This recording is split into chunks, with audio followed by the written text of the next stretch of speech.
With profound humble gratitude and love to all venerated enlightened masters, we bow to the Almighty in soulful gratefulness for gifting us with their holy blessed presence. May all beings be awakened by their divine grace. Part 4 of 4.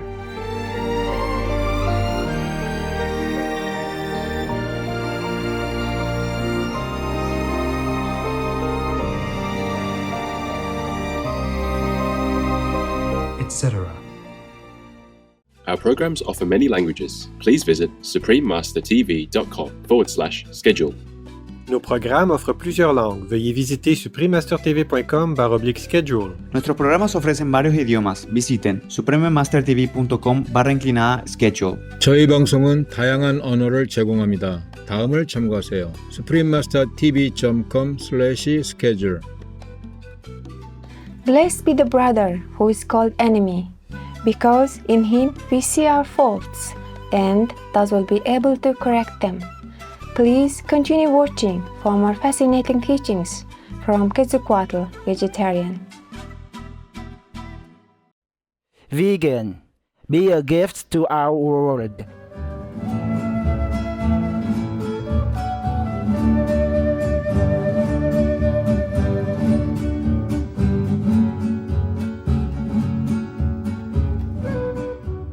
When visiting the Mexican Central Highlands, show gratitude to the kind locals by saying Tantiri Yamadi, which means thank you very much in the Otomi language.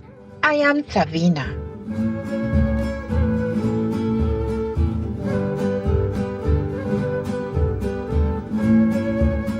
The peaceful Otomi First Nation people appreciate your compassion to our animal friends and join you in following the life-saving vegan diet.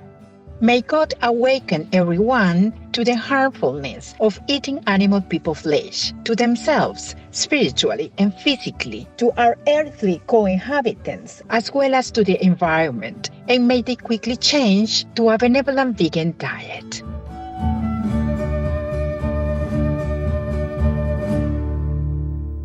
Welcome to The People, Discourses from Así Hablaba Quetzalcóatl, Thus Spoke Quetzalcóatl, Part 2 of 2 on Words of Wisdom.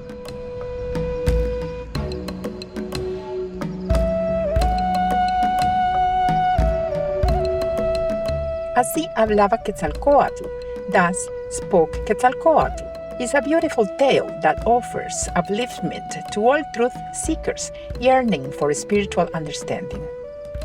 In this book, we follow the travels of the legendary Aztec god Quetzalcóatl, who is the story's enlightened master.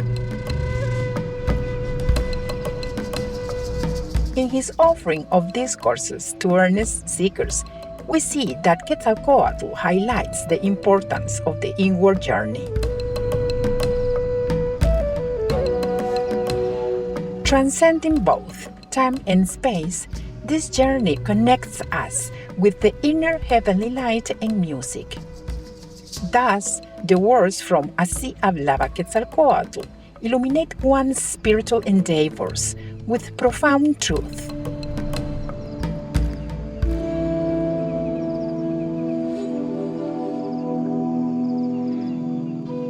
Let us continue with selections from Así Hablaba Quetzalcóatl, Thus Spoke Quetzalcóatl, with insightful wisdom on how many types of people you least expect can help you on your spiritual path.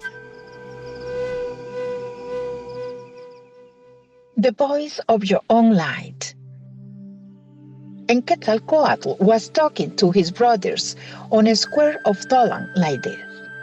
Yesterday I entered the city of the sleeping men, with emplacement in the valley of life, surrounded by ramparts of illusion.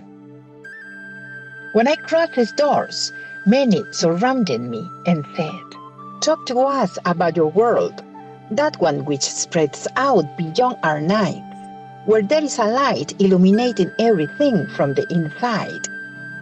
They have told us that obscurity does not exist there, not even in the deepest caves, and that one could look into the inside Just as here we look towards the outside.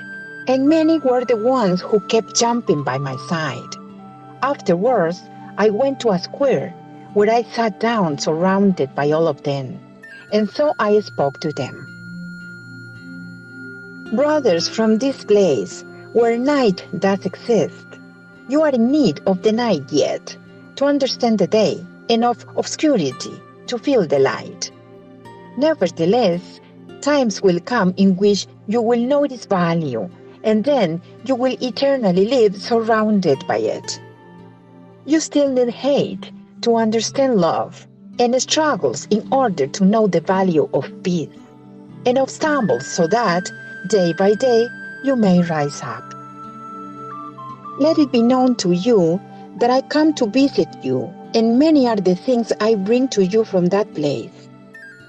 Many of you, just by listening to me, will set me a place within your hearts, and will light a flame on your souls. Others will wake up winds which will extinguish it. The latter, when intending to exile me, will be exiling themselves, and upon wanting to hurt me, will be hurting themselves. I am no other than the voice of their own light, and I pretend nothing but to call it to illuminate them. We truly are that inner heavenly light which illuminates everything and holds up everything. With the arrival of enlightenment, consciousness becomes awakened in a natural way, just like a flower opening up to the daylight. Nevertheless, this is not the end, but the beginning, since now we must grow and bear fruit, so that later on we may give such fruit away to benefit others, just out of love for them. Blessed brother enemy. One day they asked Quetzalcóatl, Master, are you with the humble ones? And he answered them, Those humble of heart already have good company in their humility. Nevertheless, many are the ones who are alone, because they haven't reached her yet. I am with those who detest me, because they are the ones whom I need the most and who need me. Those are the ones who will tell me yet the wrongs in me, and thus I will be able to clean them. Because a friend will always tell you about the good, and will hide the bad within you. But an enemy instead will always tell you the bad, hiding your good qualities. Blessed be the brother who is called enemy, because in him we see our faults, and thus will be able to correct them. Indeed, I tell you that in the beyond one should be more grateful towards an enemy than towards a friend. When there is sincerity, even the worst enemy becomes our master. It is important for the disciple to prove temperance and determination of wanting, in order to know his real self to himself, to become empty to contain life. Youth. His brothers in Tolang begged him to talk about youth, and so Quetzalcóatl was telling them, Look at nature, because it is eternal youth. Youth is the impulse and the renewal of the seasons and of the generations of men. It is changing a worn-out tunic for a new one to start another cycle. Some have said youth is blind, but instead I will tell them, do you see more by any chance? Youth is blamed for many things. Nevertheless, efforts are not saved in keeping it. And instead of offering a world filled with love to it, they shake its newly born stem once and again, and they overload it with the weight of their chores. Is it perhaps that they don't understand that their children were their grandparents, and that you will become children of your children? Why then don't you sow the good, so that when you return to life once more, you may be able to reap the crop of your sown field, thus building up a temple instead of a rampart? And you, young ones, don't conform with being just twigs and grow to the height your parents have set for you. Be as a palm trees, which, transcending their difficulties, place their branches within the clouds and the sky. Take examples of rectitude from them, and be straight in your thoughts and in your acts. And once your generation becomes calmed down by the years, remain open so that the new youth may find in you the support that was denied to you. It is the force that lacks age. It is our inner nature looking for the inner heavenly light.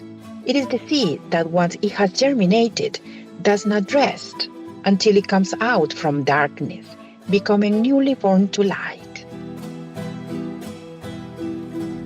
Delightful viewers, it was a joy to have your company today for Words of Wisdom.